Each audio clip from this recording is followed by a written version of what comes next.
Guleesh and his companions were standing together at the head of the hall, where there was a fine altar dressed up, and two bishops behind it waiting to marry the girl, as soon as the right time should come.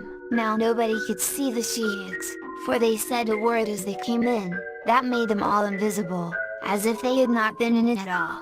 "Tell me which of them is the king's daughter," said Guleesh, when he was becoming a little used to the noise and the light. "Don't you see her there away from you?" said the little man that he was talking to. Guleesh looked where the little man was pointing with his finger, and there he saw the loveliest woman that was, he thought, upon the ridge of the world. The rose and the lily were fighting together in her face, and one could not tell which of them got the victory. Her arms and hands were like the lime, her mouth as red as a strawberry when it is ripe. Her foot was as small and as light as another one's hand, her form was smooth and slender, and her hair was falling down from her head in buckles of gold. Her garments and dress were woven with gold and silver, and the bright stone that was in the ring on her hand was as shining as the sun. Guleesh was nearly blinded with all the loveliness and beauty that was on her, but when he looked again, he saw that she was crying, and that there was the trace of tears in her eyes. "It can't be," said Guleesh, "that there's grief on her, when everybody round her is so full of sport and merriment."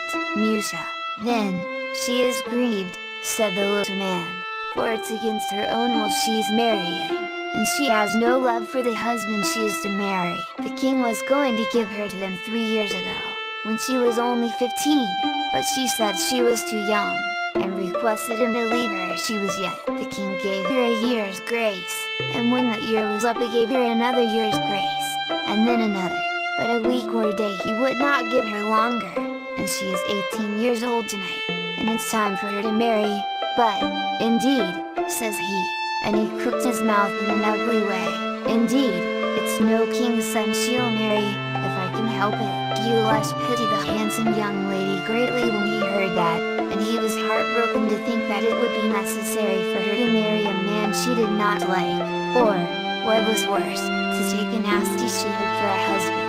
However, he did not say a word, though he could not help giving many a curse to the ill luck that was laid out for himself, to be helping the people that were to snatch her away from her home and from her father.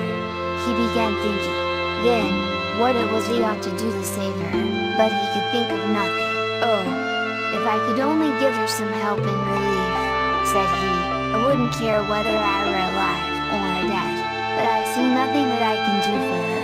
He was looking on when the king's son came up to her and asked her for a kiss, but she turned her head away from him. Guleesh had double pity for her then, when he saw the lad taking her by the soft white hand, and drawing her out to dance. They went round in the dance near where Guleesh was, and he could plainly see that there were tears in her eyes. When the dancing was over, the old king, her father, and her mother the queen, came up and said that this was the right time to marry her, that the bishop was ready, and it was time to put the wedding ring on her and give her to her husband. The king took the youth by the hand, and the queen took her daughter, and they went up together to the altar, with the lords and great people following them. When they came near the altar, and were no more than about 4 yards from it, the little sheik stretched out his foot before the girl, and she fell. Before she was able to rise again, he threw something that was in his hand upon her, said a couple of words, and upon the moment the maiden was gone from amongst them. Nobody could see her, for that word made her invisible. The little man even seized her and raised her up behind Guleesh, and the king nor no one else saw them, but out with them through the hall till they came to the door.